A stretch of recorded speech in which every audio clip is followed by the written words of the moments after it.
सबों को नमस्कार। यह 1943 का साल था और बंगाल में भयंकर सूखा पड़ा था, अकाल पड़ा था। उस समय बाबा श्री श्री आनंद मूर्ति जी जमालपुर के रेलवे कारखाना में काम करते थे। अंग्रेज़ों का शासन चल रहा था और द्वितीय विश्व युद्ध भी चल रहा था। इसलिए अंग्रेज़ लोग उस द्वितीय विश्व युद्ध की ज़रूरत को देखते हुए, सैनिक लोगों की आवश्यकता को देखते हुए भारत के और जगहों से जो अनाज था उसको इंग्लैंड ले जा रहे थे जहाज़ में भर भर करके। और कलकत्ता में जो सूखा पीड़ित थे, अकाल पीड़ित थे, इसको किसी प्रकार से अनाज नहीं पहुंच पा रहा था और बहुत ही भयावह स्थिति थी। और 2 साल तक ये अकाल चला था, कुछ भी अनाज का उत्पादन नहीं हुआ था। और गवर्नमेंट रिकॉर्ड के अनुसार से 30 लाख लोग मरे थे उस अकाल में। हालांकि और भी 40 लाख 45 लाख तक लोग मरे थे। 1943 का बंगाल अकाल, वो अकाल जिसने 1943 में ब्रिटिश भारत के बंगाल राज्य को प्रभावित किया। इसके परिणाम स्वरूप कुपोषण या बीमारी के कारण लगभग 3 मिलियन लोगों की मृत्यु हो गई। तो बाबा उस समय जमालपुर से 8 दिन 10 दिन में कलकत्ता जाते थे। और बाबा कलकत्ता के अंदर ही बेलगछिया नामक जगह पर अपने कजिन ननकू के यहाँ रुकते थे। बाबा को उस समय कलकत्ता के कुछ जो बहुत धनी मानी लोग थे उनको हस्तरेखा विशेषज्ञ के रूप में, भविष्यवक्ता के रूप में देखते थे। इसलिए जब भी बाबा वहाँ पर जाते थे, इस प्रकार के धनाढ़ लोगों का, धनी मानी लोगों का भीड़ लग जाती थी। और ननकू के घर के आसपास पूरा एकदम लग्जरी गाड़ियों का जखीरा खड़ा हो जाता था, अपना हाथ दिखाने के लिए, अपना भविष्य के बारे में जानने के लिए, अपना जन्म कुंडली के बारे में जानने के लिए, ग्रह नक्षत्र के बारे में जानने के लिए। तो इस प्रकार का काम चलते रहा। लेकिन बाबा इस काम के बदले में उन लोगों से कोई भी चार्ज नहीं करते थे, अपने क्लाइंट से कोई भी चार्ज नहीं करते थे, केवल एक पान का पत्ता उन लोगों से लेते थे। तो ननकू का जो छोटा भाई था गौर मोहन, उनको बड़ा अजीब लगा यह देख करके। और उन्होंने बाबा से एक दिन कहा कि बाबा, आपके पास जो लोग आते हैं वे लोग गरीब लोग तो हैं नहीं, ये लोग धनाढ़ लोग हैं, बहुत धनी मानी लोग हैं, और इनसे कुछ पैसा चार्ज करना कोई भी बुरा बात नहीं है। यदि आप ऐसा नहीं कर सकते हैं तो हमको बोलिए, मैं लोगों से कुछ पैसा चार्ज कर लूँगा और रख लूँगा, कभी काम आएगा ये पैसा। तो बाबा बहुत बिगड़ते हुए बोले, तुम ऐसा सोच भी कैसे सकते हो?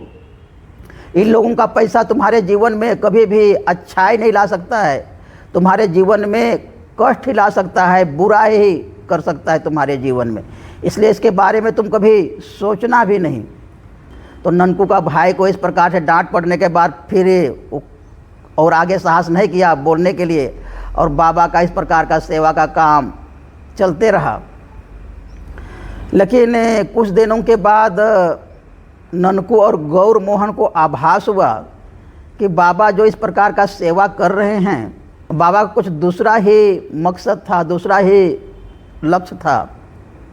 बाबा अपने धनी माने धनाढ़ क्लाइंट को बोलते थे कि उस समय जो अकाल पड़ा था, सूखा पड़ा था, इसलिए कलकत्ता में बहुत जगह पर अनाज वितरण का काम चल रहा था फ्री में, और बहुत जगह पर भोजन वितरण का काम भी चल रहा था, फ्री फूड डिस्ट्रीब्यूशन का काम भी चल रहा था। तो बाबा अपने क्लाइंट्स को बोलते थे, अपने जो लोग उनके पास आते थे हाथ दिखाने के लिए, अपना भविष्य को जानने के लिए, तो उनसे बाबा उनके लिए वहाँ पर सेवा करने के लिए बोल देते थे। और वे लोग खुशी खुशी इस प्रकार का आग्रह को स्वीकार कर लेते थे, क्योंकि बाबा अपने लिए तो कुछ मांग नहीं रहे हैं।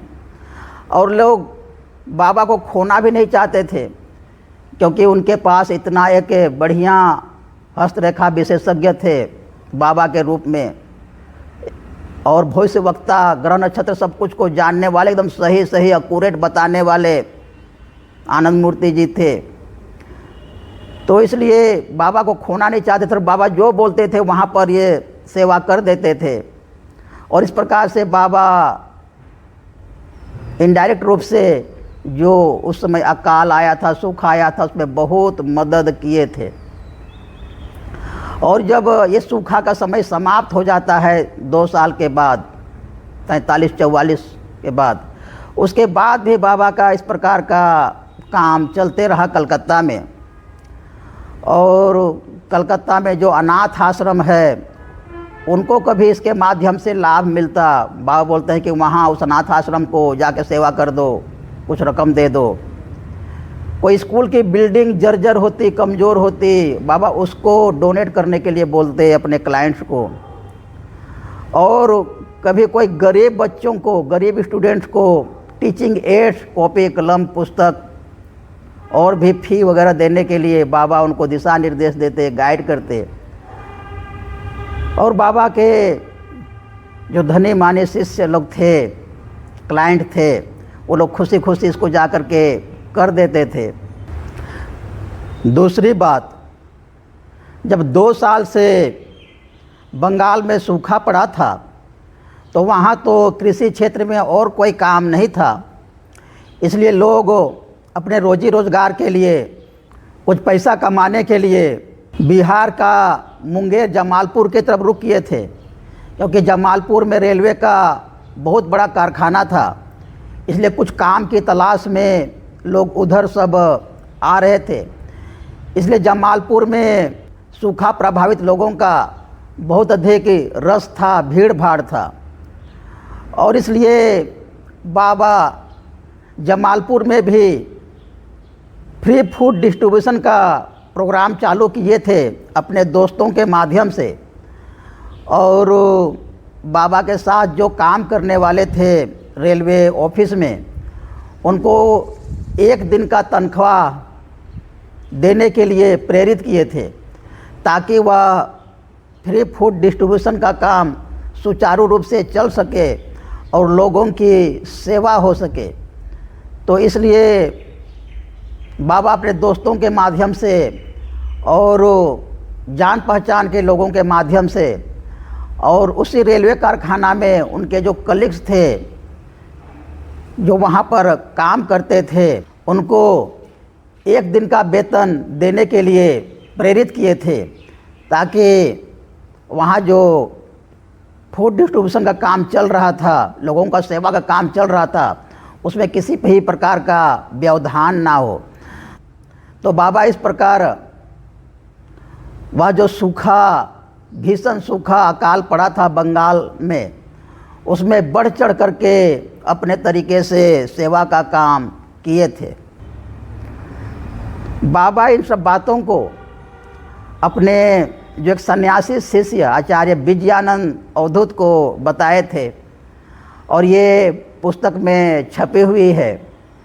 और मैं इन चीज़ों को, जो बाबा का संस्मरण है, बाबा की घटनाएं हैं, बाबा की प्रेरणास्पद बातें हैं, जो कि यहाँ वहाँ किताबों में कहीं कहीं पड़ी हुई है, बिखरी हुई है, उसको एक जगह इकट्ठा करके YouTube चैनल में डाल रहा हूँ, ताकि लोगों को फ्यूचर में भी प्रेरणा मिलती रहे और बाबा ने क्या क्या काम किया है उस सबको जानकारी मिलती रहे लोगों को एक जगह पर। इसलिए मेरे चैनल को आप लोग सब्सक्राइब कर लीजिएगा, तो आप लोगों को इस सब की जानकारी मिलते रहेगी टाइम टू टाइम। जब भी मैं वीडियो डालूंगा तो तुरंत ही नोटिफिकेशन आपके पास जाएगा और आप लोग इसको जान सकते हैं, देख सकते हैं। और वीडियो को अधिक से अधिक लाइक कीजिएगा, कमेंट कीजिएगा और शेयर भी कीजिएगा, ताकि अधिक से अधिक लोगों तक पहुँचे और लोग प्रेरित हो, लोगों को प्रेरणा मिले। नमस्कार।